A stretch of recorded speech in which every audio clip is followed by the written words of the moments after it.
And I think I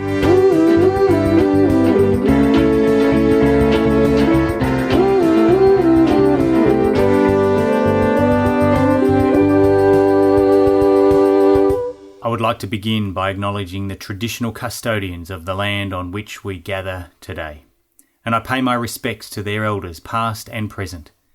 I extend that respect to Aboriginal and Torres Strait Islander peoples here today. Well, hello and welcome to another episode of Inspired by Yarra. This is a podcast created to enhance, connect and inspire the Yarra Valley Grammar community and beyond. So however you may have come across this conversation, wherever you might be listening from today, I want to thank you for tuning in. Today I'm delighted to sit down with Anthony Basford from the class of 1985, and we'll track his journey, his adventure, his learnings, his understandings, his approach to life and challenge. Anthony Basford from the class of 1985 is currently the CEO of East Gippsland, and we are going to chat a little bit about the most recent challenges, some severe bushfires followed by COVID, and the weather warnings right now are to brace themselves, the locals down there in East Gippsland, to brace themselves for flooding. It is an environment, a slice of Victoria that is both beautiful and daunting in terms of the natural beauty, but also the potential for devastation.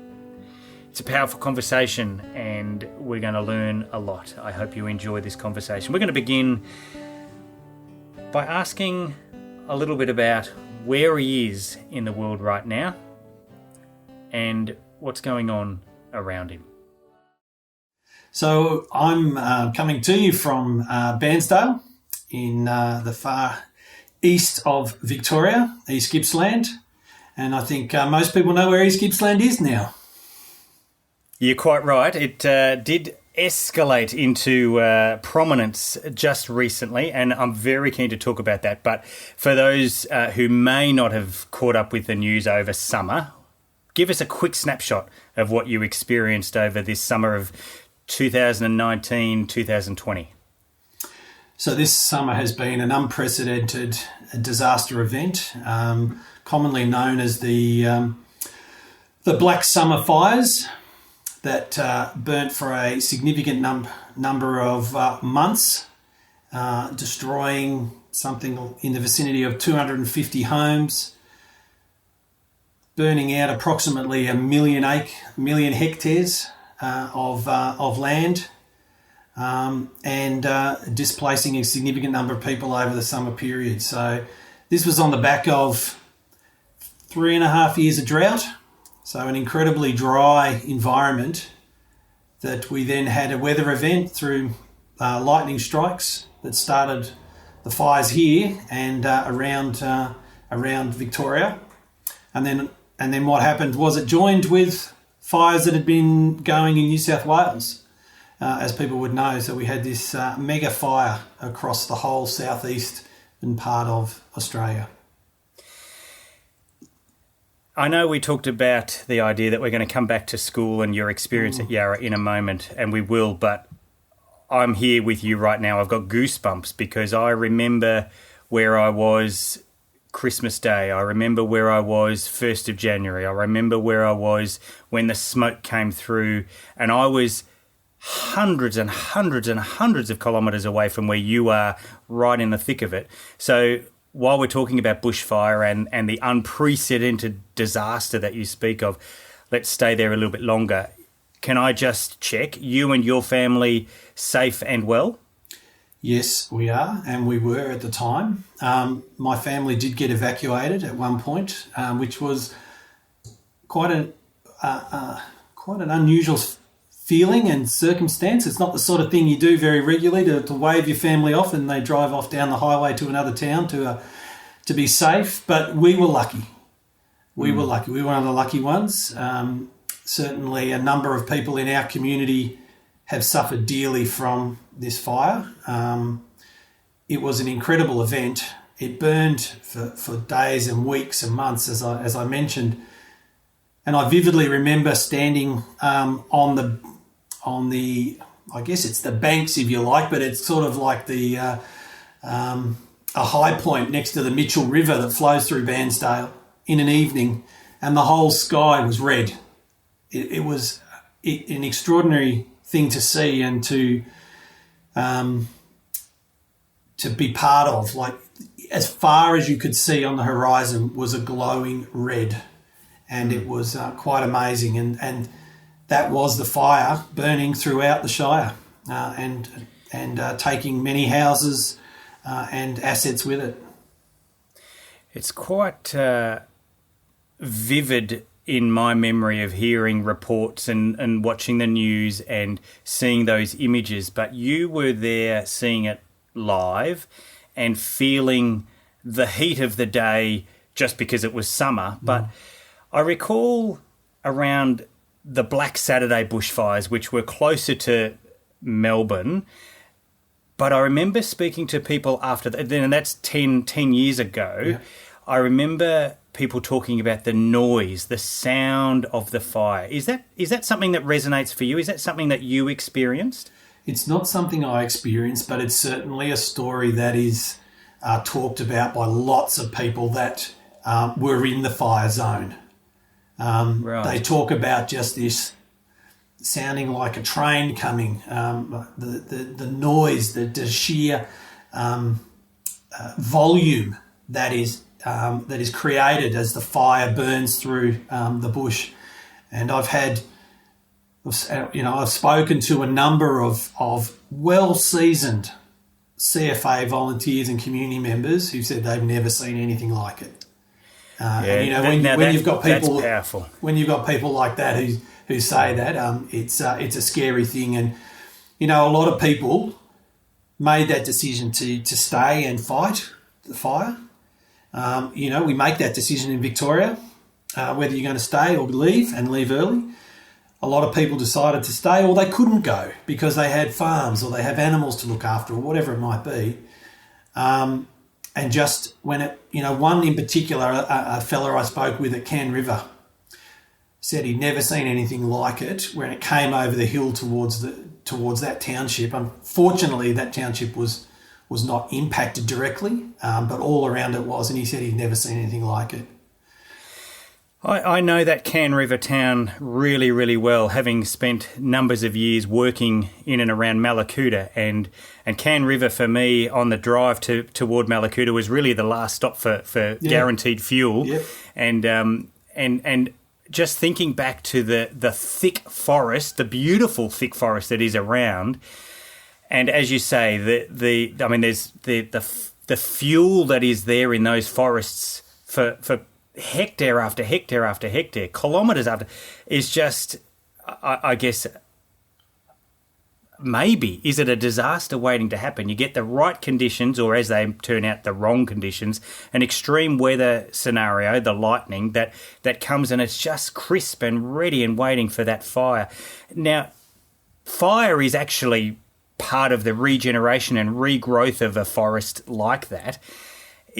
What's the forest looking like now? Like, what if, as you go for a drive around your shire now, what do you see? Is it greening up again yet or not? Like, what's it look like now?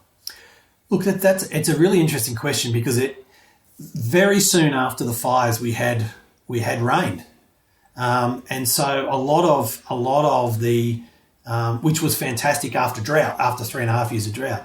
So a lot of paddocks that had been singed and burnt greened up very quickly. So we had this real issue of green paddocks but black burnt trees. And now the trees are coming back. They come back amazingly quickly. The epicormal growth comes out of the trunks of the trees. So you've got lots of growth happening, and that is very visible, particularly east of Can River. Interestingly, during the fire event, I was fortunate enough to be able to go up in a helicopter, and in fact, it was in that sort of Can River area, and there's this sense when you see the news bulletins and you see the and the reports in the paper and online, you get this sense of just total and utter destruction. And in actual fact, it's a real mosaic. When you're up in the air and you look down, it's a real mosaic. There are areas that are scorched black, like to a crisp. In fact, they're so black that, they go white there's just nothing left because it's burnt so hot. Then you get these areas where it's singed and the tops of the trees are burnt. Then you get other areas where it's clearly just burnt the undergrowth. And then there's other areas which were still green in some of the gullies. So you get this amazing patchwork effect when you're looking at it from up in the air. And driving all the way out to, say, Orbost, there's a few spots along the highway where it crossed the highway, Sarsfield being one of those which was devastated. But places like Orbost, you'd hardly even know there'd been a fire because it's actually up in the hills away from the actual town. But as soon as you get out into the more rural areas, I guess, away from the townships, you start to see it. And look, the trees are recovering. We've had good rain this year, so that's really helped. In fact, good rain to the point of which the Bureau is now saying that there's a high likelihood of flooding. So, it's just, if it's not one thing, it's another in East Gippsland. But, what a wonderful place it is still and fantastic people here. So, they just get on with it. I'm interested to pursue that line of thinking a little further because you in your role, and for those of our listeners who don't know, Anthony Basford from the class of 1985, you're the CEO of East Gippsland, and I'm curious in a moment to find out what that means and what that entails and sort of your day-to-day. But as the CEO, part, I imagine, is for you to have a good sense of the wider community and the people within your community.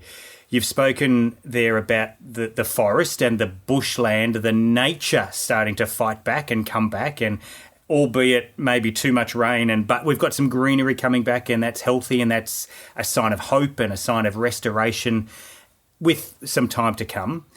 What about the people? How are your people doing in the midst of all this? Yeah, look, it's a really good question. And as I said before, the people in East Gippsland are incredibly resilient. They're an amazing community. In fact, multiple communities. Like any area, there's not one community, there's lots of them. I think one of the things that potentially gets lost about this fire event is that it actually started in mid-November. So the communities here were on alert from September. The fire restrictions were in very early and there were little spot fires, but really the actual event started in November and didn't get extinguished until I think it was middle of March. So the community have had months and months of trying to cope with alerts, evacuations, get ready orders, just to being a heightened level of anxiety and of awareness about what's going on. So the communities have been, they were really impacted. The Princess Highway was closed for over a month, 40 odd days. So people were isolated in terms of places like Can River and Malakuta you couldn't get to. Plus places, Bonang and Goongerah, which are to our north from Bairnsdale. And Omea, you couldn't get to. The roads were closed, communications were down, although they got up pretty quickly, which was good. So the people have been through a lot. And you're right, as my role, one of my roles as a CEO is to oversee the recovery activities. That's sort of changing a bit this year because we've got Bushfire Recovery Victoria now coming into the mix, but local government has a really significant role in terms of relief and recovery and supporting communities to renew and rebuild after an event like this. So local governments look after planning, they look after community support and health and well-being. They look after roads, they look after parks and reserves, a whole raft and range of things. All those things we've been working to get back online and open up and allow our services to start, and they have been. COVID has kind of created another interesting twist to it, but we're all kind of struggling with that one. But the people here are incredibly resilient. There's a story of a Buchan was another area that was hit really, really hard, and that went right into town. There's stories here of farms that have been hit 3 years in a row with fires. And you kind of just think, why? Why would you continue to do it? But they're so resilient, they're committed, they love where they live, and it's part of where we live. And I think it's always important that you put those things in context when you make a judgment about a place and why would people live there or why would people stay in those circumstances, because that was one day or 1 week or 1 month out of the 12 months a year where this place is just fabulous. Yeah. It's an extraordinary experience for the people. And as you say, it's almost part of what you sign up for when you move into the beauty of an area like that, with the farmland and the forest and, the ocean just there as well. And there's so many beautiful parts to East Gippsland.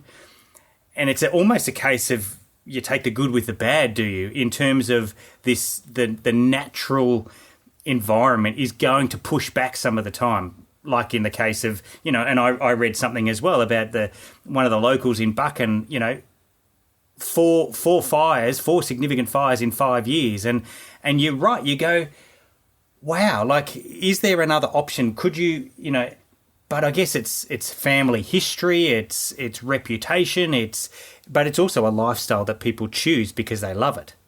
It's those connections to community. And, you started at the start of this interview about talking about connections within Yarra. It's the same as the connections within the communities, and it's the communities of interest or communities of localities. People do love living here. They do love the lifestyle, and it is about actually understanding where you live. So it's about acknowledging that there are risks to living here, and then how do you work through those risks? How do you mitigate those risks to make sure that you and your family and your community is safe? And that's what people do. And, there's high levels of volunteerism through the CFA and SES and other groups and Landcare and so on. And so people make that commitment to their community, and they then are able to determine how they manage those risks. I guess within all that, we were incredibly fortunate to have the such few deaths that we did have. No death is a good death in these circumstances. But it could have been a whole lot worse, and I think that goes down to the fact that there was a whole lot of effort put in by people to make sure that this event was contained and people were protected. Now, I recall vividly in February of 2020, we made contact with yourself and some other YOGs who are down in your area, and we were putting some plans together to see what we could do as a school community to come and to help, to either resource, to do some fundraising, to come down and I don't know, bring a group of students down and spend some money in the local shops and so on and so forth. Now, that didn't end up happening because, as you mentioned, COVID came in and went whack. People of Melbourne, we're experiencing our own experience of this current challenge and difficulty, but I think there's still a deep sense of wanting to help rural and regional Victoria. What are some things that would be or are useful or helpful for you and your community right now? Because at the moment we can't come and visit, because that was our plan. As a family, we were going to not go to wherever we used to be planning to go on holidays. We were heading down your way, and we were going to come camping, and we were going to bring the old notion of come with an empty esky and use the local shops and all of that. We were right into that, and then we couldn't. What would be helpful right now? Where, you mentioned earlier that September of last year was when your community were on high alert for bushfires, and then months and months and months of pretty extreme conditions. We're recording this in September, 12 months down the track. Are your people on high alert now, although they're high alert for flooding, not for bushfires? But what can we do? What can the people of metropolitan Victoria do to support our regional friends and family? So look, there's a few things in that. I think it's worth acknowledging in the first instance the incredible support that was received, the spontaneous volunteerism, the level of donations, the assistance that was provided during and post the event. I think it was in March. Must have been the Labor Day weekend. I think we just snuck it in before lockdown from memory. And that's one of the things with these emergency events. Your spatial remembrance of time just is distorted of when actually things happened. But I'm pretty sure it was the Labor Day long weekend, and exactly what you described. We were inundated with people who bought the empty eskies, who went out and supported the events. The place was humming, and it really was fantastic to see. So that support was there. And as I say, there was lots and lots of donations that came through. In fact, to a point where there was actually too much, which I know sounds a bit contradictory, but it was actually almost a problem in its own right, trying to manage the levels of donations. But look, at the heart of it, people were trying to do the right thing. They wanted to help. So what can people do now? From a COVID perspective, they need to just make sure they're well. But from a recovery perspective, when we do get back to whatever the COVID normal looks like, East Gippsland is ready and waiting and open for business. So, the tourism operators, the accommodation providers, very keen to see people come back, and people who perhaps haven't been here before who want to come and have a look. And you can go for a drive and actually see trees being reinvigorated and regrowing, and there are so many places. And I think the other thing is there are lots of places that are still accessible, places that weren't burnt that you can still go to as well. So that visiting is a great thing. There's a foundation called the Gippsland Emergency Relief Fund, GIRF.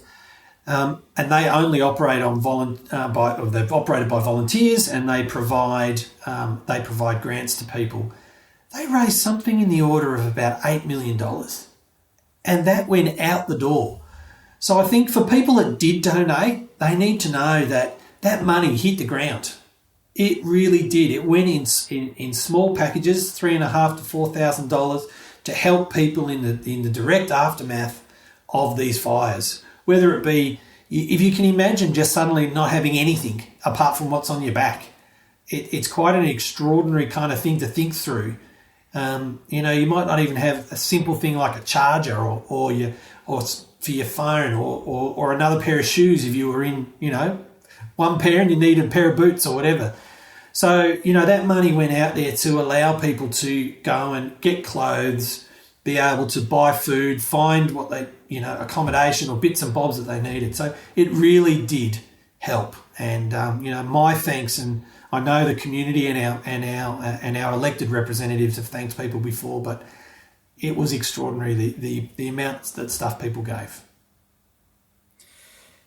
We're speaking with Anthony Basford from the class of 1985, and we've just, in a sense, relived the summer of 2019, 2020, and the natural devastation to the environment, the pain that families and locals have been through, and why they might show up again. And then, Anthony, you've been generous in your acknowledgement of the wider community and generosity and volunteers and support, and that's all very appropriate and really appreciated. I wonder if you can tell me and tell our listeners, what was it about your time at Yarra that prepared you for the summer you've just experienced? You're right, that is a good question. It's a loaded question. I appreciate that. We could tiptoe our way around it. Could find out a little bit more about when you started at Yarra and what your favourite subjects were, and we will do that. But do you think there was something about your experience, your time at Yarra, that prepared you to be a leader in a community that has been devastated, and then have been really the focus and centre of attention, and then actually that focus has left you again because people are dealing with their own stuff, and kind of COVID has changed the whole world, and all of a sudden I fear that maybe East Gippsland and other areas have almost been forgotten in the midst of it all. How does one prepare for the role that you have? To answer your question, I think being a leader is a journey, and I know that sounds a bit corny, but it's actually true. We are a collection of our experiences over time, and those experiences, including my experience at Yarra, is about how I am and what I do now. So, I've been thinking about this when we booked this interview in. I've been thinking about, how does this all fit into the puzzle? And one of the things that I think is really important for me was at Yarra that I got lots of different experiences. And ironically, I was looking back, I've got reports and all sorts of things still, so it was quite a trip down memory lane actually. But I did my work experience with the Forest Commission in the Dandenongs. Who'd been hit by Ash Wednesday. I think as a leader, as a person in charge of the Shire Council now, from the organisation perspective, where I stand now is that collection of all those experiences, and Yarra being one of those experiences. And as I said, I think that the things that I did, and one of the things that I was going to talk about, and it might be a segue to it, is in terms of one of the areas that I really enjoyed was the camps. We went to the Grampians and I think it was Glen Maggie. I don't know if they still go there, but there was a teacher, Mr. Sampson, Jim Sampson, who I think might have passed away now actually, but he was a geography teacher, and I loved all that. So I think all those things just all build the character for what you then become, and I've been really fortunate to just have people that throughout my career have provided opportunities. And of course, you've got to be in the right place at the right time sometimes, but I've had opportunities that have ultimately led me to here. I sometimes wonder how I ended up here. I think we all do that at times, sort of reflect on, well, I started at A and I'm wherever I am now, but I didn't go it didn't go consecutive order, So, that's how I would say you get ready. There's not one particular thing. I don't think you can go and do a course and be ready. I think it's about that collection of things that you do and that life experiences. And hopefully, I've been able to provide that leadership that the organisation has needed through this time. It's been incredibly. I've been incredibly proud with my organisation about what they've been able to achieve. And prior to this last year, we actually went through an organisational restructure as well. So, the wear and tear, if you like, on the organisation has been immense over the last 18 months. But, they've stepped up and done a great job. That's terrific. And look, I love it that you as a leader of that organisation, which supports hundreds of thousands of people actually and seeks to serve them. It seems to me that you are very good at acknowledging the team that you have around you and the unity that you are part of. And I think that's a credit to you as the leader of that organisation and of those people. I'm curious, though, in your recent recollections as you were thumbing through some old report cards, were there any things there that you go, oh, hang on, I was ripped off. That's not fair. That was not right. I was better than that. Was it a happy journey through your reports, or was it something that you were happy to put away again? No, it was great. It was great. I was sharing it with my wife, we were just having a great laugh about it. Some of the comments in the reports and things like that, because this is all back when it was handwritten. So you could barely read it, but it was great. And there was a couple of things there I thought, oh my goodness, that could apply now, 35 years later. Right, So, right.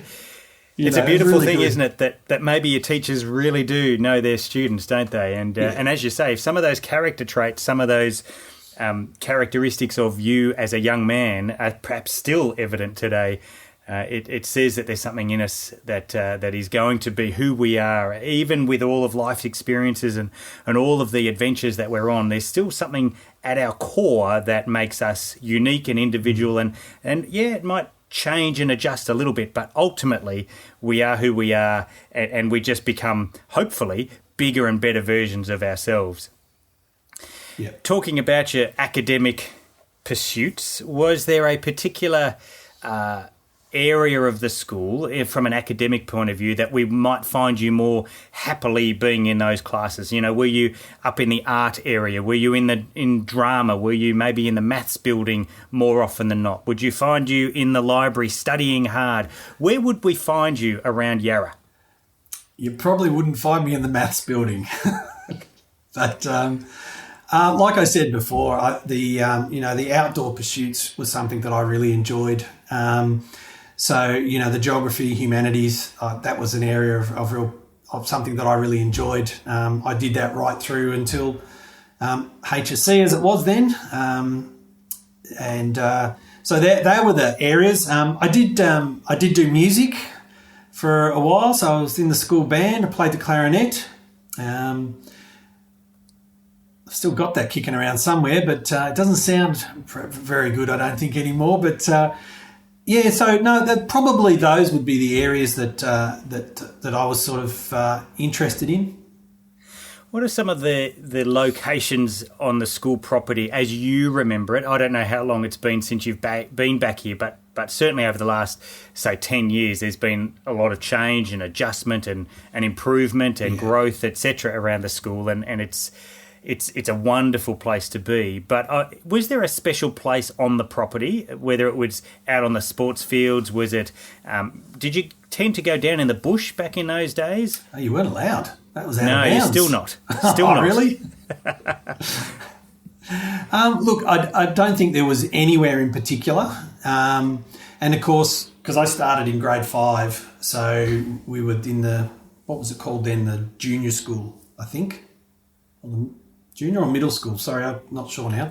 But so started in grade 5, so that 5, 6 and year 7 group there was an area that was sort of yours. So, and then as you moved up parts of the school, there were different parts of the school that were yours. So no, I don't think I had any one particular area that I would say was a particular haunt.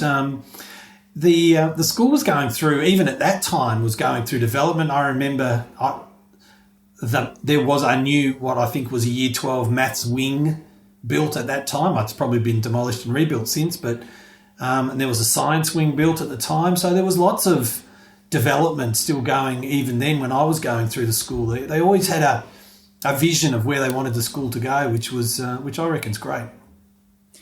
You've spoken to us about the spirit of the people down in East Gippsland. I wonder if you can recall the Yarra spirit. Is that something that resonates for you? Is that something that you could put some words around? What does it mean to have the Yarra spirit? I think what it means for me was it was just that when I was there, it was that connection to that community. It was about how we interacted with our classmates and our colleagues, and with our teachers, and as I said before, in those particular collectives, if you like, so the middle school there, and then into the senior school and so on.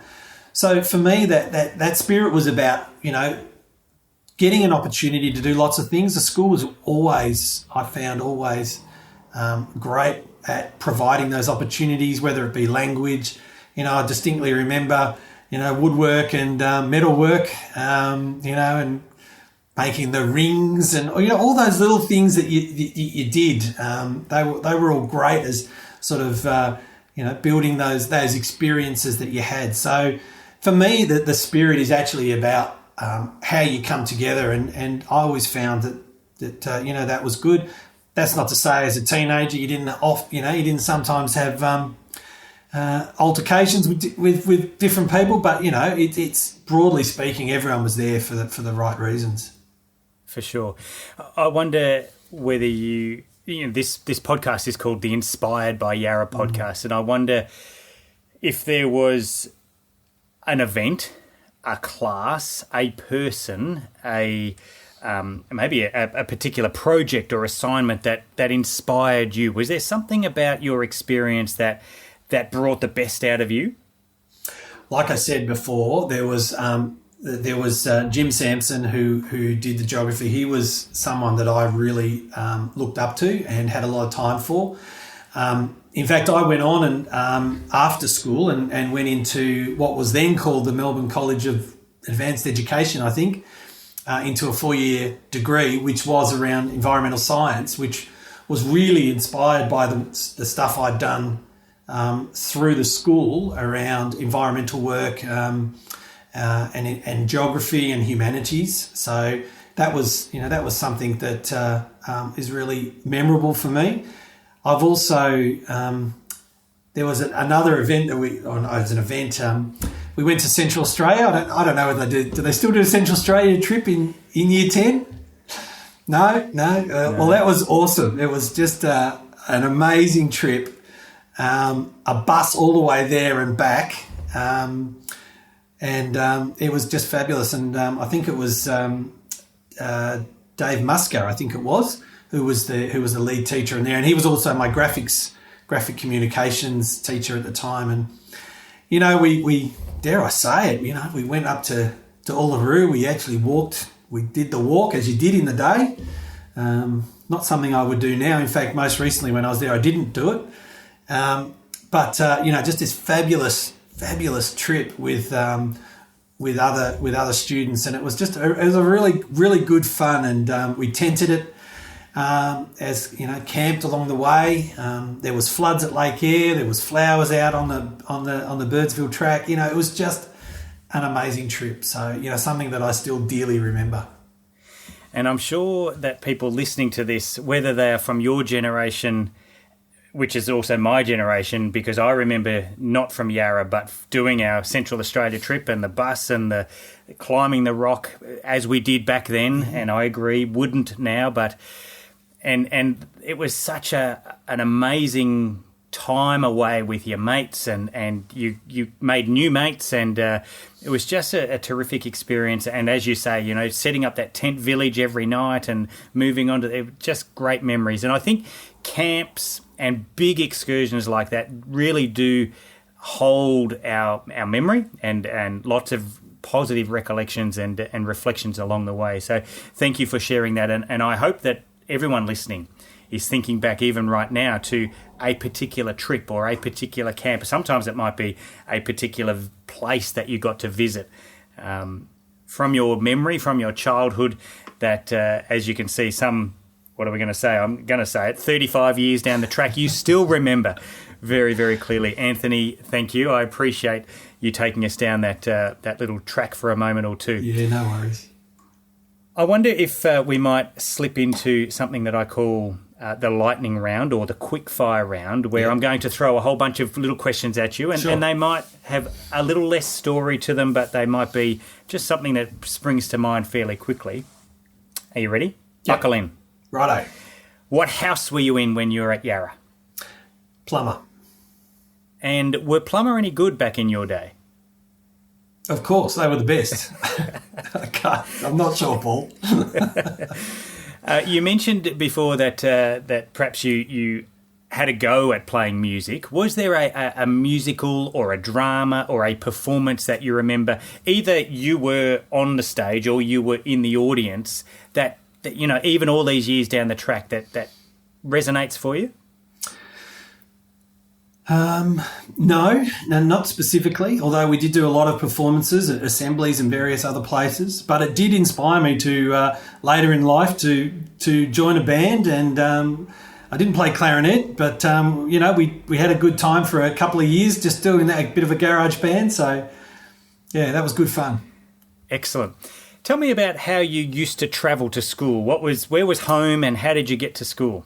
So we lived at Wandon North. So we used to catch a Martyrs bus, which was about, 40 minutes or 45 minutes or something like that. So, yeah, the daily trip, walk down to the end of the road and catch it along Warburton Highway. I reckon that bus still does the same trip. I think it probably does. Can you remember who were the school captains back in your day? No, you got me there. Don't know. Don't know. If I mention a couple of names to you, would that help? It might. Nicky Lever and Andrew McClintock. Oh, yeah. I remember Andrew. Okay. Yeah. Tell me, what were your experiences of leadership? Maybe other student leadership, your own leadership. Did you have leadership opportunities on your journey? Scouting was something that I was heavily involved in. So, I probably not in the school sense. I didn't probably take leadership roles at the school. But certainly through my scouting experience, I was a patrol leader and all those sorts of things. So, and I was younger, but that's probably the leadership experience. Tell me, what would you find in your lunchbox on any given day when you're at school? Cheese sandwich and a muesli bar. And did you wait till lunchtime to eat it, or did they get polished off at recess? Oh, geez, now you're testing me. I think I'll have to pass on that one. I don't know. Do you remember your first car? Yes, my first car was a Hillman Hunter, 1971 Hillman Hunter, LFJ 298. And did it go all right, did it? It went well. And it went well until a fateful night driving up to Mount Borbor. It was a one-way trip. Oh, dear. Oh, yes. dear. But you obviously lived to tell the tale. I did, yes. If you had the choice, would you prefer to be in the 50-metre freestyle or the 100-metre sprint? 50-metre freestyle? So house swimming or house athletics?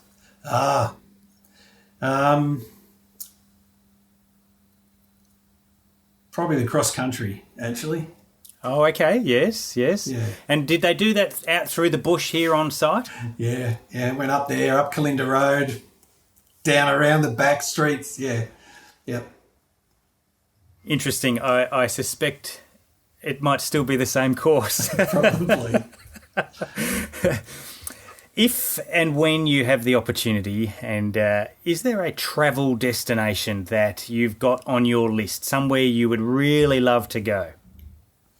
I know you didn't want story, but I have lived overseas for two lots of overseas in England, and did a lot of travel through Europe and the continent, which was absolutely fantastic. And also did Camp America in when I finished university. So that was an awesome experience as well, and travelled through America and Canada. But in terms of the kind of bucket list, I'd really like to go to Easter Island and Alaska. So I know they're a bit sort of out there, but just fascinates me, Easter Island. It just, I don't know, it may be just not as good as it sounds, but just really sounds really interesting with such ancient history, and yeah, just would like to see it in person. Yeah, go and find it out for yourself. That's good. Now, this will test you. Is there a piece of work that you remember being very proud of? Maybe it's an English essay that the teacher handed back to you 6 times because you weren't quite getting it right, or something in woodwork or metalwork that you really sanded down within, there were no cracks or no marks in it that shouldn't have been there. A piece of work that you're very proud of. Yeah, I do remember one in particular. It was a graphics piece. It was I'm pretty sure it was either a year 11 or 12 piece. Can't exactly remember. And it was a diagram of how you construct a road. And so you had to do a whole lot of research, and then actually turn that research and words into a graphic portrait of whatever the topic was. And mine was how to build a road. So was all about cross sections and machinery and all those sorts of things. And I distinctly remember a big A2 poster with cutting out various bits and overlays. Yeah, I remember that quite Beautiful. distinctly. And by your own admission, and don't be humble here, you'd think you did a good job? Yeah, I think so. I'd like to say I remember the mark. I don't remember the mark, but I usually did reasonably well in that subject, so it was probably okay. If you were having a dinner party at your place, what would you likely serve up? What's your go-to dish? Well, I've been a vegetarian for quite some time, probably nearly 30 years. So it would be some sort of either vegetable protein or some sort of bean or mix. And we love tacos here. So bean tacos and with salad and a cheese and so on. So you might get tacos or enchiladas if you came to dinner. And I don't expect to be on the list, but if you could invite 5 people, no, let's say 3 people from any time of history anywhere in the world, who would be 3 people you'd love to have over for dinner? 3 people I'd have over for dinner. Wouldn't mind dinner with Richard Branson. Would you serve him bean tacos? Yeah, hell yeah. Yeah, absolutely. So yeah, that would be really interesting. Probably someone like probably some sort of performer like Jim Morrison or the lead singer of the Living End or Billy Joe Armstrong from Green Day, something like that would be, that would be kind of awesome too. So yeah, that'd be a couple of people I'd invite. I like that. And even that mix of people would be a fascinating conversation in amongst each other as well. That's good. I like that. It would. Terrific. Luckily, most of them are still alive. Yes, you could actually do that, couldn't you? Yeah, you could. I wonder if there is a routine or a rhythm or a habit that you stand by, something that you have, you mentioned vegetarian for 30 years. Is there something that is part of your regular routine that helps you to be at your best? Look, one of the things that really, I guess, drives me is that desire to deliver a really good outcome and to be your best at whatever that is. So that is something that, that's not a tangible thing, but it is something that for me is really important. That level of integrity that we live by, doing the right thing. And doing things that sometimes are hard, but are the right thing. And I think that those sort of things are the most challenging. But they would be some of the things that, I live by. That being, I've always wanted to be able to lie straight in bed at night and be able to look anyone in the eye and tell them what I've done and not done. That honesty and integrity is a really important thing for me. Is there a book or a documentary or a movie that has informed you or shaped you, or something that you might say is recommended viewing or a must-see or a must-read for people today? Look, this is probably a bit left of centre, but there's a book, the autobiography Mud, Sweat and Tears by Bear Grylls. Now, that may sound like an unusual thing, but it's a fabulous book. It's a fabulous read. He is such an interesting person, and to understand the ups and downs that he's had in his life and how he's done that. And in actual fact, there's a saying, and I actually use it in my induction, and it goes like this. It says, "Our achievements are generally limited only by the beliefs we impose on ourselves." And for me, that just really resonates. And as I say, I use that in my induction speech for my new staff. I love it. I wonder if you can put aside modesty. What's working really well for you right now? Your 30-second brag. What's something that you're really proud of that you've been part of, or that's growing or building for you in your life right now? I'd have to say it is how how I've led this organisation over the last 2 years, and yeah, it's not the sort of thing that I would generally trumpet, because I'm only one person. You can't do it alone. It's always a team effort. But I'm really committed to this job and to leading this organisation through what has been an extraordinary thing. And there's lots of other bits and bobs that the fire is not the only thing that you're dealing with at any one time, of course. So, that's one of the things I'm really proud of how I've led the organisation during this time, the East Gippsland Shire, and also how my organisation has performed. If things continue to go well for you over the next 3 to 5 years, what's part of your life in 3 to 5 years' time? What are you doing? Where are you? What have you been? What have you seen? Yeah, it's I would certainly be like to be still doing this job. I do believe that there's a point of time where change is good, but I would certainly like to have a few more years at doing this job. I think I'm doing a good job. We've got a good organisation. We've got good people, and so when I'm saying those things out loud, it all sounds a bit trite, but in actual fact, it is something that I really enjoy. Because I can tell you now, if I didn't enjoy it, I wouldn't be here. So absolutely, I think that's a good way to approach these big parts of, or these big segments of our life, and work being one of them for many of us. Yeah. That if you can find something that you enjoy doing, that you tie your shoelaces up in the morning and you look forward to getting down to work, that's a really good place to be. Anthony, you've been really generous with your time. I've just got 2 more questions. Sure. Levavi Oculus is our school motto. Do you recall what it means, and what does it mean? I recall what it means because I'm aware that I've seen it in recent material in terms of lift your eyes. So for me, that is about actually thinking what can be done. It really suits me because I'm a really optimistic person. My wife says I'm too optimistic sometimes because the things I want to achieve. But I've heard this saying a few times and it really resonates with me. While someone is saying something can't be done, someone else is doing it. Now, I can't remember where I heard that.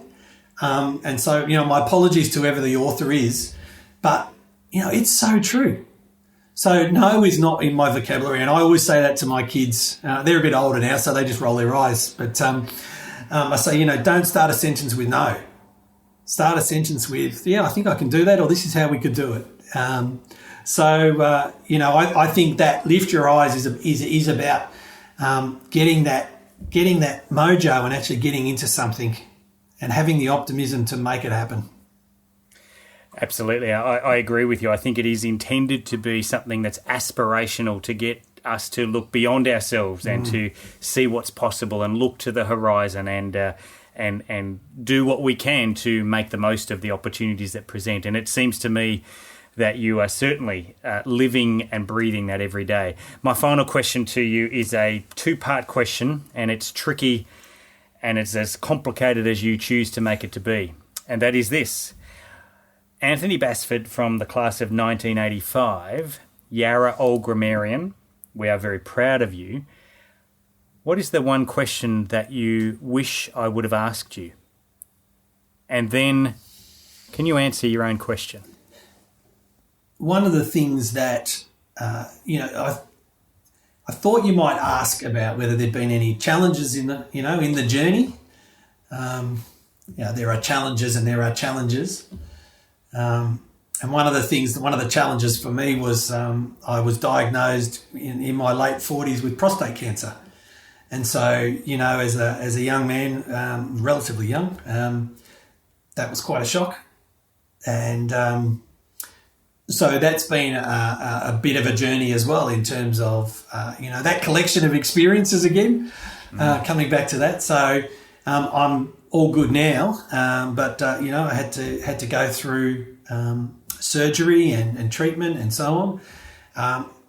But that is quite a thing to be told when you're 49 that you've got prostate cancer. So for me, that was a real personal challenge, and as a family, that was a challenge. But we got over it, and that was when I was in New South Wales, and now we've moved back to Victoria, and it's all good. So I think it demonstrates that, again, we're all going to face hurdles. They're all going to be different for all of us, but you get over them. You get over them and you move on, and you get into what you want to do.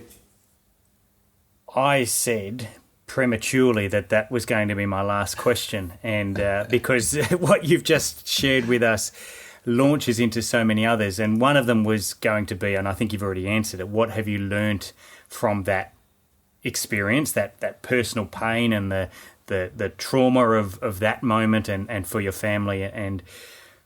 But I also wonder whether you can give us a snapshot. You mentioned quite some time ago that you didn't necessarily plan to be where you are now, and in fact your journey to get there has included a whole range of experiences, some that have been good fortune, some have been good timing, others have been preparation for whatever the door that might open.